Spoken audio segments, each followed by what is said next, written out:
Hi, my name is Billie Jo Underwood, and I'm the Baldwin County Commissioner from District 3.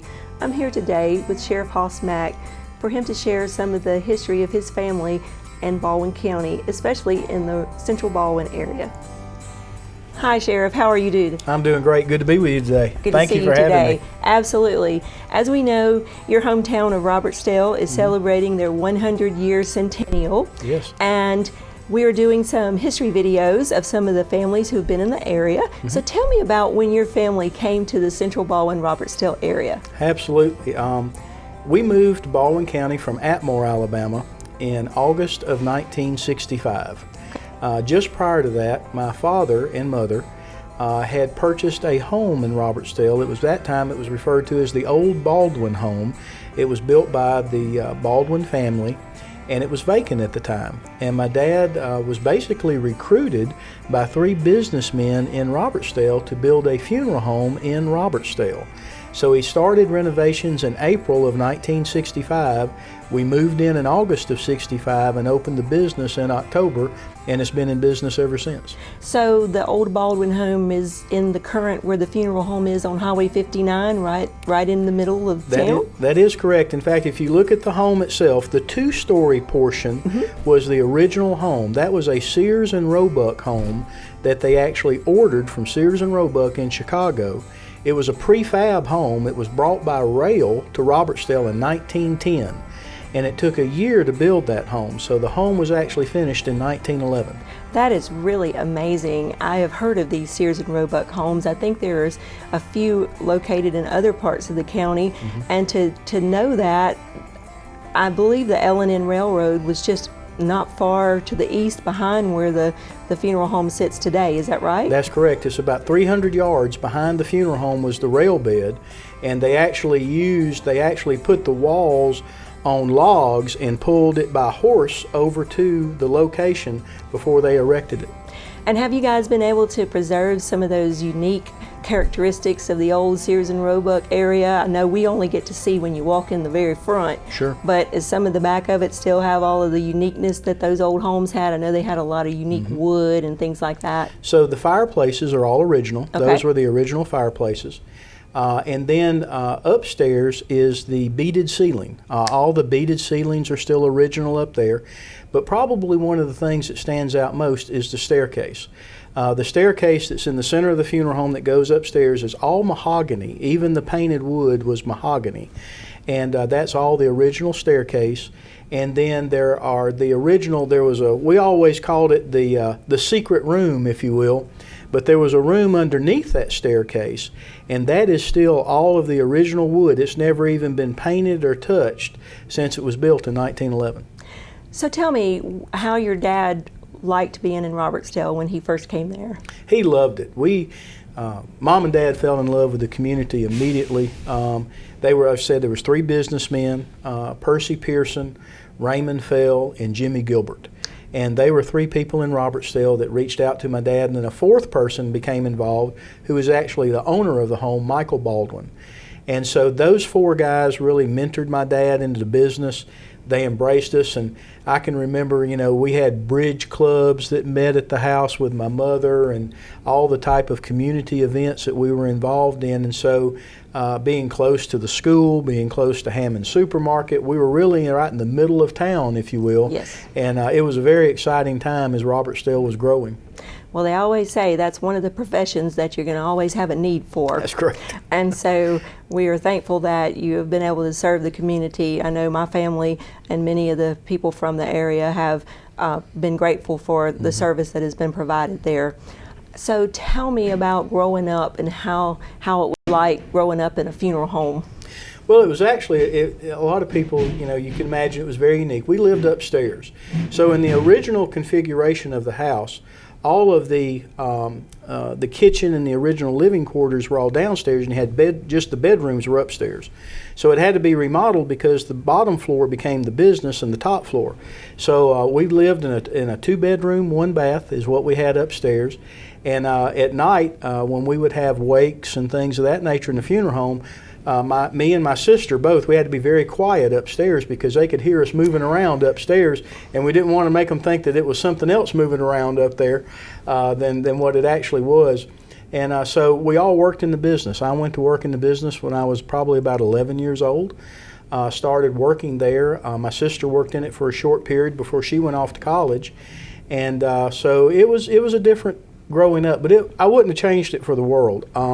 It was where I got to meet, as you can imagine, being an 11-year-old, helping his father out in a business. I met people from the community, so I knew people that were 50, 60 years older than me because I met them, and I just had I guess you could say, a gravity towards a lot of the people in the community because of the exposure that we had in owning a funeral home. Absolutely. Sort of like what I think about when you have these type of family businesses and to see them be able to survive over the generations. So when did you change and decide you weren't going to follow directly in your dad's footsteps? So I know your wife is still there, right? But I guess it probably started in about 1978. In 1978, Dr. Davis was the coroner of Baldwin County, and Dr. Davis resigned. And Governor Wallace had to appoint a coroner for Baldwin County. My dad had kind of helped Dr. Davis out a little bit. So in 1979, George Wallace, the governor at the time, appointed my father to be coroner of Baldwin County. So I started assisting a little bit with that part of it as well as the funeral home. Another thing, the second factor that kind of got me to where I'm at now, back then we didn't have cell phones. And so my dad had a telephone in the garage at the funeral home. And so the local sheriffs, the police department, if they were ever in the area and they needed to stop and use a telephone, they could stop and use that phone because they knew it was there rather than having to go all the way to the police station or to another location. So my dad had a rule. And that rule was that any police car or any sheriff's car that came on the property did not leave the property without being washed. And so I started washing the cars and things of that nature. And then finally, in 1982, which was the year I graduated high school, my grandfather was murdered. He was murdered in Escambia County in a little community just very near here to where we are in Bay Minette called McCullough. And he owned a little country convenience store, a lot like what you have seen on the Waltons. And he was murdered, and there was a big investigation into that. The individual that committed the robbery and murder, of course, was apprehended. But I kind of gravitated a little bit, both from a personal side and a little bit of a professional side in what went on in that investigation. And so in 1985, I started my career out with the Department of Forensic Sciences in Mobile. Awesome. So what is your actual degree when you went to college, and you went to Troy? Yes. Okay. I actually started here, graduated Robertsdale High School.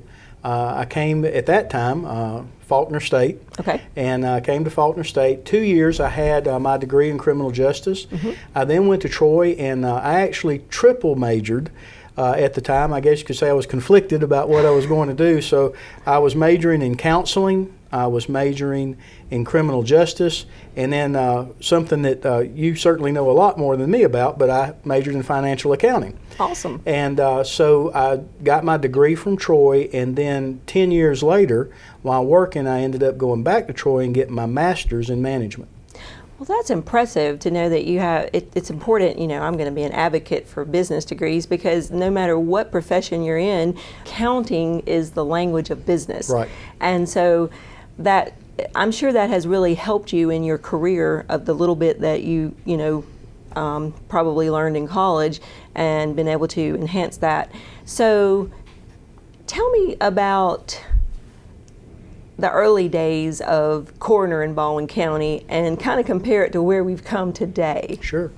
So once again, back in the late 70s, there in the state level, there was, before the Department of Forensic Sciences, there was what was known as the State Department of Toxicology and Criminal Investigation.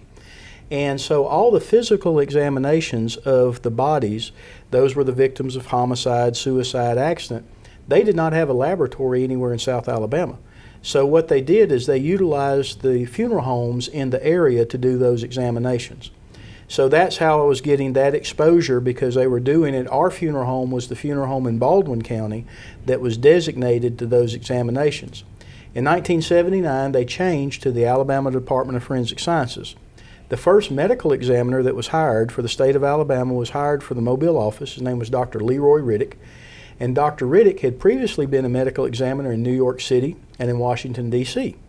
But he was originally from the state of Mississippi. He was a Southern boy. And while he was up there, he always had a goal that at the pinnacle of his career, he wanted to come back to the South. And he wanted to help establish a medical examiner system and a forensic system in the South. So he ended up in Mobile.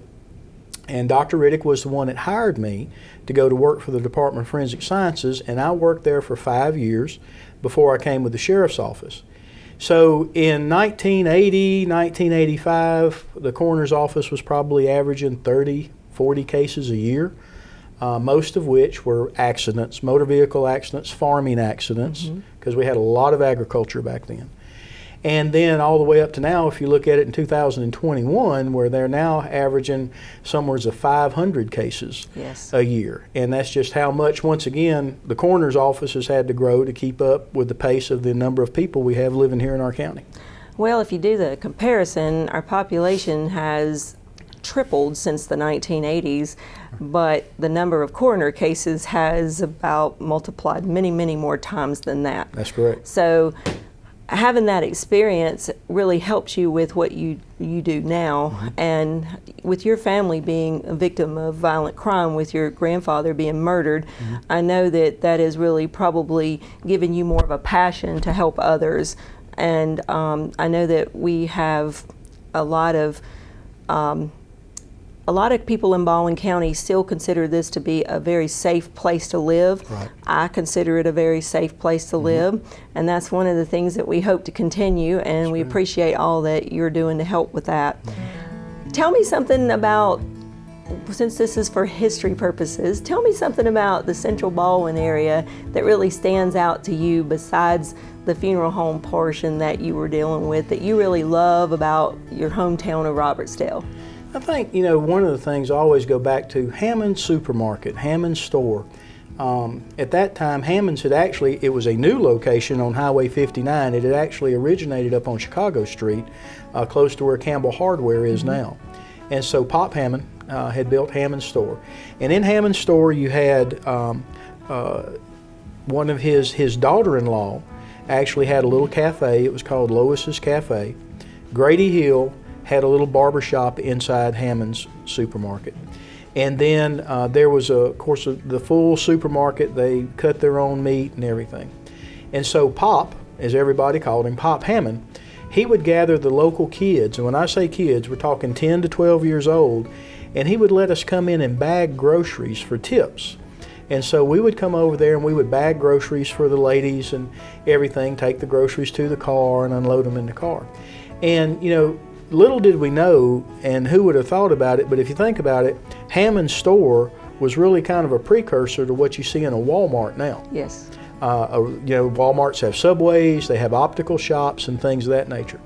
But one of the things I really appreciated about Robertsdale, and I just use that one example, so community oriented.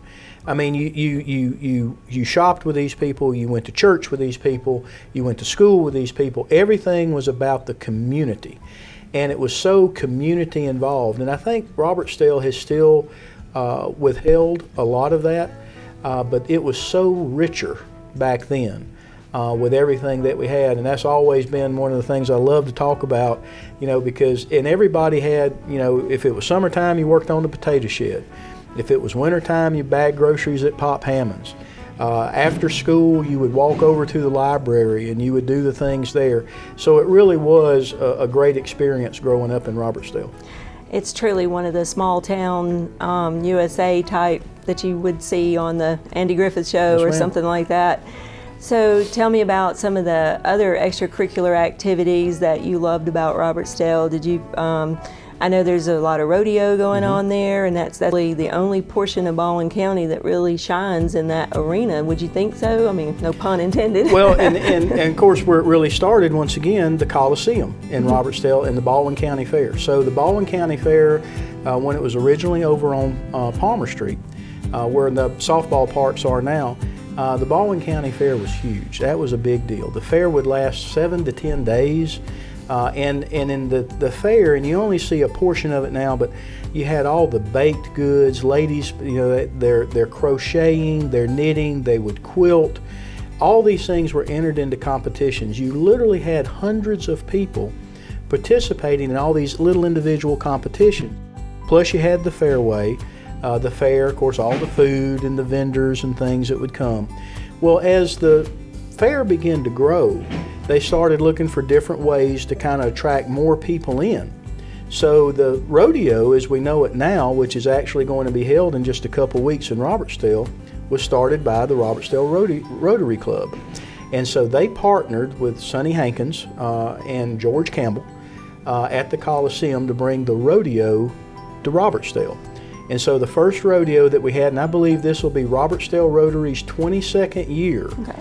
And I was a member of that Rotary Club at the time, but we started the rodeo at the Coliseum as an addition to the fair. And here 22 years later, it's actually the only rodeo that is held by a civic organization like Rotary in the Southeast. Now we also have the Foley Rodeo, which is put on by the Jennifer Claire Moore Foundation. Right. But it's a little bit different. So our rodeo has always been very special in Robertsdale. Yes, and Robertsdale has a few famous people from Robertsdale that have went on into that career, and I think from talking to some of them, it's rare to have those from our part of the country. So I'm glad to see that Robertsdale is continuing that tradition. So tell me about some of the agricultural aspects as far as the cattlemen's and the livestock sales area that was there not far from where you live, right. just a block away, I believe. And your family's been involved in some of that? Yes, so the Robertsdale Livestock Auction for many years, and my father-in-law, Jimmy Racine, was on the original board of directors for the Robertsdale Livestock. And so once again, you had your sales, which would always be on Mondays. But back then, the sales would last 24 to 48 hours. So they would sell not only beef cattle, but they sold hogs, and occasionally they would sell horses. And so they actually had, adjacent to the livestock auction, was another business started by my brother-in-law's father. His name was Sardine Mosley, and it was called the Robertsdale Locker Plant, which is now where Farm Fresh Meats is. So you could literally go into the Robertsdale Livestock Auction, buy a cow. They would bring it over to the Robertsdale Locker Plant, slaughter that cow, and process that cow, and then you could take it home. Wow. So there was a lot, and they did that not only for individuals, but they did it commercially. It was a very big business back in the 60s and the 70s. And that's actually how I never forget one of the interesting stories. I was a kid, I was probably 6 or 7 years old. And where the funeral home was, we could literally sit on the porch and we could listen to the auctioneer at night as he was auctioning off the cattle. And so we would go out there and listen to him, and so one morning I had gotten up, I think I was getting ready, I walked to school back then, and had got up and I saw this guy on a horse coming down the middle of Highway 59. And some cows had gotten out, which routinely would happen, and they had gotten out. Well, lo and behold, that was George Campbell. And that was the first time I ever met George Campbell. He was riding his horse down the middle of Highway 59 trying to rope a cow. So, wow, he's like the Marlboro man. That's right, he was, absolutely he was. But once again, a lot of us would go over as a part-time job. We would have sort cattle, so they would get over there after school, and we were very much the FFA. I was very much involved in FFA in high school, and so all of us would go over after school on a Monday afternoon and sort cattle, and sometimes we would be over there till way in the early morning hours of Tuesday morning, only to go to school at 8 o'clock. Well, I'm only a couple of years behind you in age, and I do remember passing by, and you knew when the livestock was there because there was a distinct odor in the air. Yeah. But that's that good odor, you know what I mean? Right. It's like, you know what? It's like farming and the culture that we have there in Baldwin County. Tell me about growing up at the Robertsdale schools and how they have changed, but how you enjoyed your time there. Well, Robertsdale, even back then, you had the feeder pattern of Robertsdale, which at that time was Loxley, Silver Hill, Elsinore, and Rosington. Those were the schools that fed in. So there was only about 1/5 or less of the kids that went to Robertsdale all 12 years. So I was one of those. I went to Robertsdale all 12 years. I started in the first grade all the way through the 12th. And of course, everything was one campus. Robertsdale Elementary and Robertsdale High School was all one campus. So you might be friends with a teacher that you weren't going to have for another 10 years as a teacher, because we all shared the same cafeteria, we all shared the same gymnasium, we all shared the same grounds and everything. And so I got to know, of course, Virgil Buck was probably the first principal that I knew, and then Bobby Ferris, who was a good friend of mine, Robert King, that was there, Paul McKinney, all those different ones. And so I got to be good friends because I spent 12 years on the same campus. And whereas now, you know, our children are going multiple campuses and everything, so that was a rich experience for me. I still maintain contact with some of my teachers and some of my coaches to this day. I know you have some special coaches in your life. Yes. That you had at Foley. But I still keep in touch with some of those ladies and gentlemen and everything who had a great impact on my life. Yeah, it's so rewarding to be able to stay in the community and to be able to go back and give back and see. Right. I am so thankful, and I'm sure you are as well, of the ones who have educated us. Mm-hmm. There are so many things that we take for granted, and I am so thankful to be a product of our Baldwin County Board of Education. Absolutely.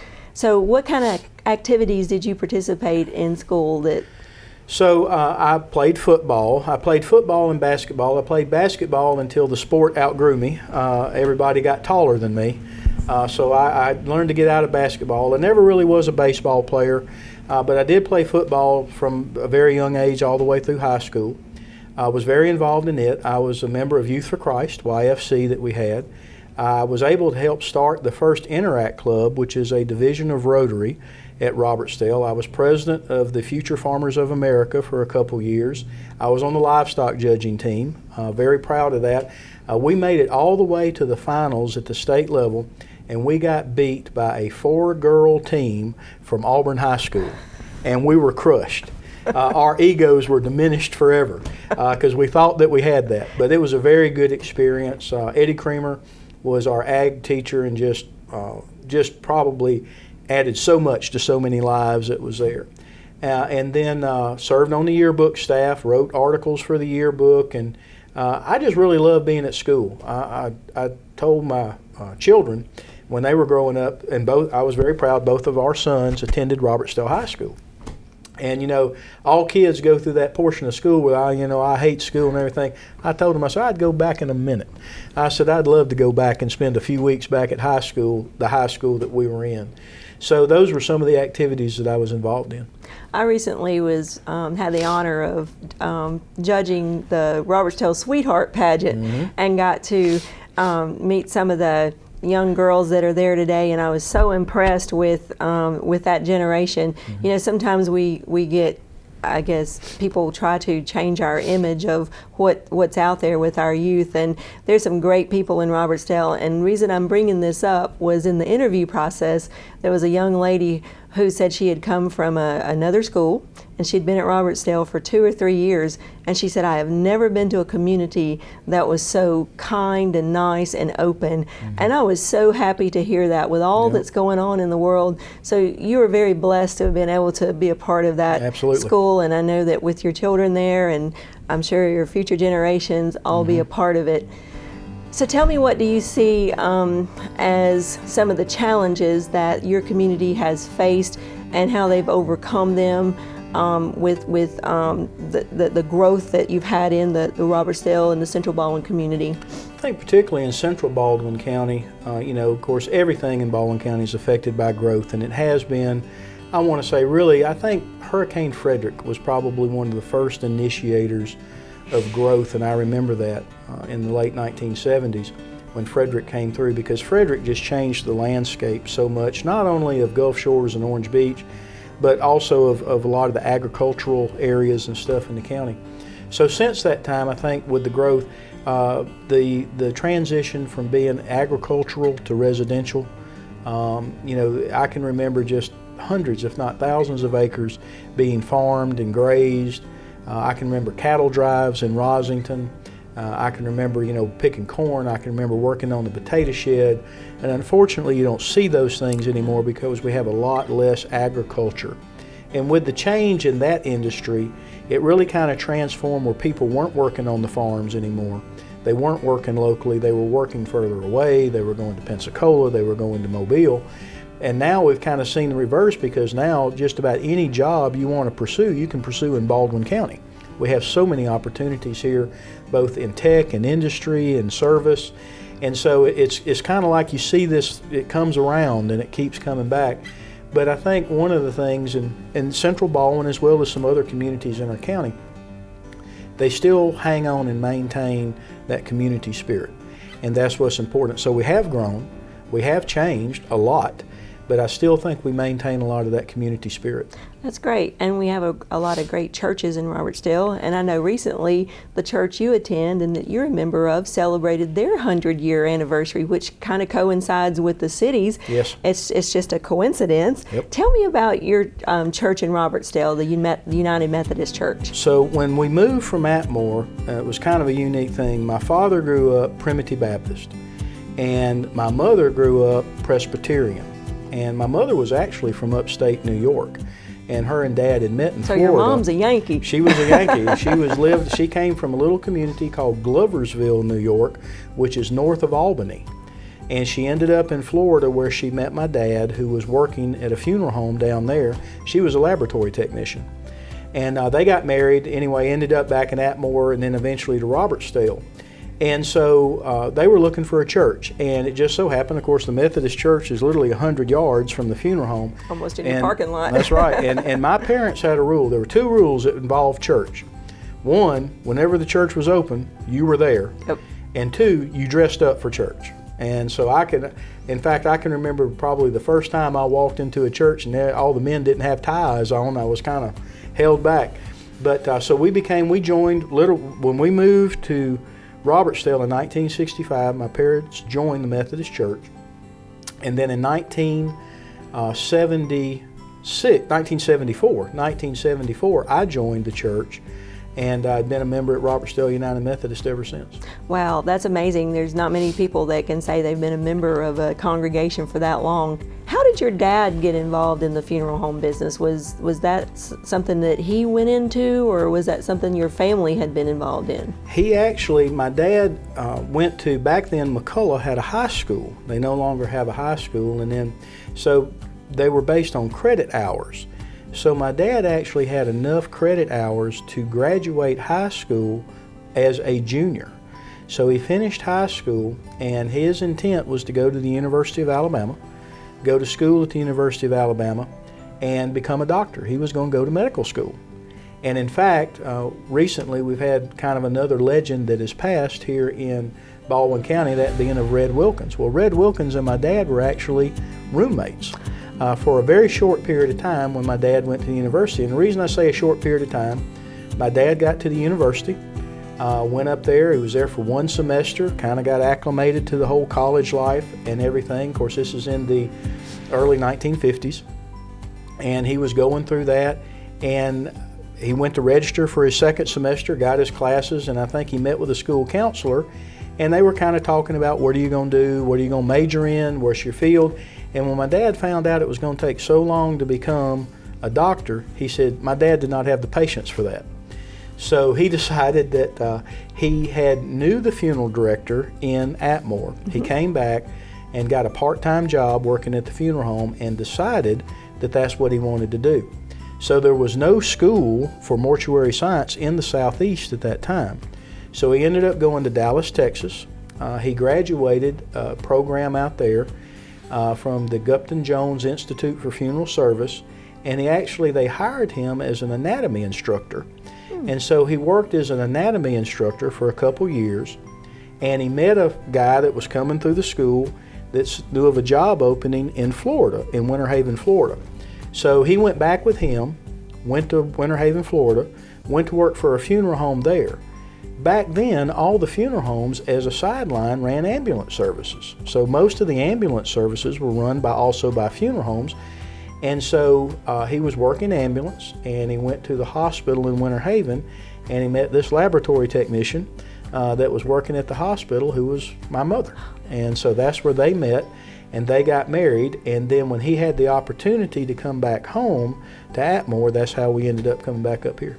Well, that is neat. I'm so thankful that we can do these living history videos, because so much of that gets lost. Oh, yeah. And Absolutely. We are losing some of our I know you miss your father and your mother, and just like you mentioned, Red Wilkins just passed away.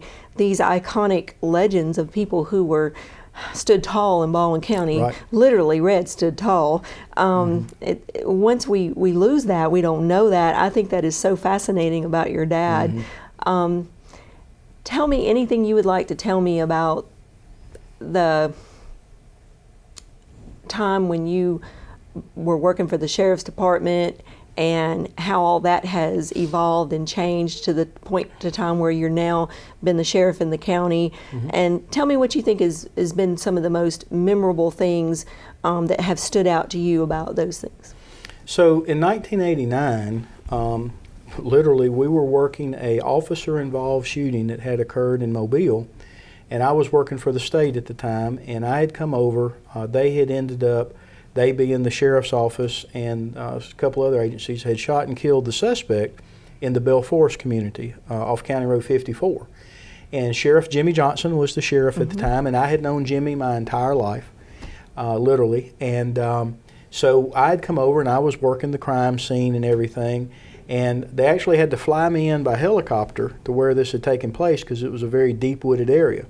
So we go in, we work everything, we come back out, and Sheriff Johnson is standing on the side of the road. Of course, he came up and we were talking, and he looked at me and he said, "Hoss," he said, "you know, you ought to come to work with the sheriff's office and not, come back to Baldwin County." So that was in April of 1985, and by October I was working with the sheriff's office. So I came to work with the sheriff's office in 1989. And then when I came to work in 1989, there were probably 30 deputies. The jail probably housed about 120 people, maybe a little bit more. And so the progression has been as not only in the growth of the number of people, but traffic has become the biggest issue in law enforcement. Back then Highway 59 was a two-lane road. I can remember as a kid growing up in Robertsdale on a Sunday. Of course, back then we had a lot of blue laws that were in effect. Businesses were not allowed to be open on Sundays. And I could get on my bicycle in Robertsdale on Highway 59. People just find this totally imaginable now. But I could ride all the way from our funeral home to where St. Patrick's is now. And there was a bridge up there called the old viaduct that actually crossed over the railroad. And I forgot about that. I was. would ride up to the viaduct because that was a big play area for kids up there, and never see a vehicle. Wow. Never see a vehicle. Just anything you would like to share about your family, about your experiences, because this is the opportunity to let the people know these types of information will be lost forever if we don't tell the story. Well, one of the things, and I made mention a minute ago about how Baldwin County has really evolved now that you can pursue any career. My sister, who's a few years older than me, she worked for Faulkner for years. She went to work at Faulkner, then Faulkner State, then, they changed their names. Now they're Coastal Alabama. But she pursued a career there, and she had everything that she wanted. It was a wonderful working environment. My wife, Sherry, as you said, grew up here, went to Robertsdale, ended up graduating from South Alabama, but manages the family funeral home now and has for years. Both of my sons are employed in Baldwin County. One works for a construction company, the other one is a police officer at one of our local municipalities. And so one of the things we're very blessed that I have all my family right here. And I think that's one of the things. I have a lot of friends that were my age or a little older, and those families, that their children had to pursue careers away from here. Yes. But now we're seeing them come back, and they're coming back to Baldwin County, and their children are now pursuing careers, and they have the opportunity that's here. And so they're able to stay here. And so one of the things I think that's very significant about that is we're still I think a faith-based community. I still think we have strong values in Baldwin County. And I think that people are really starting to realize how important those things are. And I think now we knew it because we grew up in an area and during an era that was just normal life. It was just the way that it was. But now people are starting. I hired 2 deputies yesterday. Both of them were not from Baldwin County. And so I always ask them, I go, why? Why do you want to leave where you are? Why do you want to come here? One of them told me, said, "Sheriff, I just heard how great it was." I mean, that was his words. He said, "I just heard how great it was." And so he says, this is where I want to come. This is where I want to live and raise a family and work. And so I think that's really what makes us the jewel in Baldwin County that we are. Tell me a little bit about you mentioned how the jail was very small back then. I remember being the first time I got a tour of the jail. I wasn't brought to jail as a inmate. It was in the 7th grade, and our class brought us up here on a field trip. Tell me how that has evolved and where we stand today. So at that time, you probably would have only had what is the jail portion that is on 3rd Street. Right. And there was not what we commonly refer to as Tower A, which was built in 1995. So from the 1980s, there was a construction in the late 1980s. Baldwin County Sheriff's Office was actually under a consent decree at the time by the federal courts because our jail was so old. Oh, we were in trouble. And we were in trouble. We were in trouble. And we were in trouble, and that was and Sheriff Benton, Thomas Buck Benton from Bond Secure. Sheriff Benton started the program to renovate the jail and bring it up to current regulations, which he did, under Sheriff Johnson's administration. And Sheriff Johnson was sheriff for 20 years. Sheriff Johnson was able to build Tower A, was able to remodel the building that we're sitting in today, which this was actually the old Bay Minette Police Department, and then was able to build on addition on the 3rd Street. So that got us up to about a 650 bed population from a 150 bed population back in the 1980s. Then what we're doing now in order to meet the needs, we're currently doing another renovation, and we'll be building Tower B. Tower B will be an additional 400 beds. So that's going to get us, by the time this construction is completed, somewhere probably around 2025 is what we're thinking, maybe 2024. We will be up somewhere between 950 and 1,000 beds that we'll have here. It's hard to believe, but we're the 5th largest sheriff's office now in the state, and that will put us at the 4th largest jail in the state. Well, Sheriff, this is a very nice facility, and it's great to hear how it has all evolved. Tell me about some of the stuff that's in this office that is so unique, and particularly to you.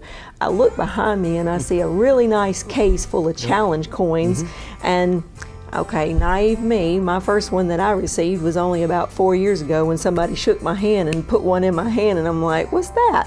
So tell me about all your experiences, and what's your favorite one that you've received? So challenge coins actually started with the United States military, and it was a way that individuals from different units would greet each other. So if you were in an artillery unit and you met up with an infantry unit or whatever, you could greet them with a challenge coin, and the proper way to pass a challenge coin is you would put it in the palm of your hand, you would shake hands and transfer. And then you had it, yeah. Now the back side of that is if a person gave you a challenge coin and you did not have a challenge coin to give them in return, you had to buy them a drink. Oh, okay. So that's where it came from. So law enforcement evolved into the challenge coin. So what you see behind me, those are challenge coins from every law enforcement agency in Baldwin County, a lot of our state and federal law enforcement. There's some very unique ones up there. I do have some military challenge coins, and one of the ones that if you'll actually look about on the 4th row there in the center, you'll see kind of an oval one that has Truman on it. That is from the USS Truman. We got to actually a former Baldwin County commissioner. Is that an aircraft carrier? Yes, it was an aircraft carrier. We went on a program. We're very supportive of the military. We actually have 80 veterans or reservists that work in the sheriff's office. One year, the commissioner and I got invited to go out to the USS Harry Truman, an aircraft carrier in the Atlantic, to watch night operations. And they were actually preparing for a deployment to the Indian Sea. And so we got to go out, and that was probably one of the most special challenge coins that I had from there.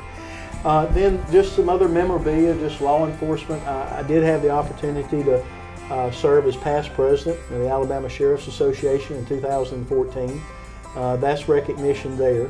The eagle that's behind me, that is actually, I'm an Eagle Scout, and for several years I presided over what's known as the Eagle Banquet, which helps out with raising funds for Boy Scouts of America, and I was presented that.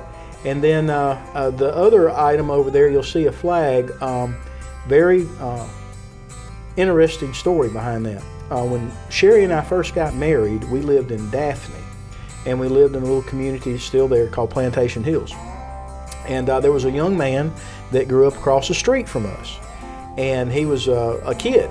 And of course, we were married. We didn't have any children of our own at the time. And he would come over from time to time, and I'd spend time with him, and we'd pitch and throw ball out in the yard. Fast forward 25, 30 years, he ends up going into the military and served in Afghanistan. And he flew that flag over one of the compounds in Afghanistan in my honor. And when he came back to the United States, he gave that flag to me. And of course, that flag, it was actually flown in remembrance of 9/11. And he knew that I had spent some time in New York following 9/11, so he put together that whole package for me so that I could have that. Well, that is a great memory. What is over on these other walls?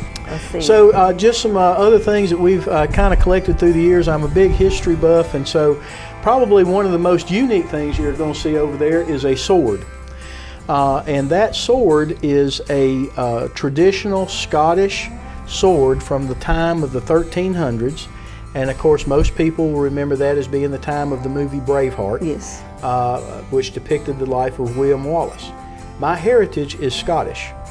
And so I was fortunate enough that I actually did the research. We came from a community just south of Edinburgh. Our clan name is spelled H-U-M-E, but it's pronounced home, so it was Clan Home.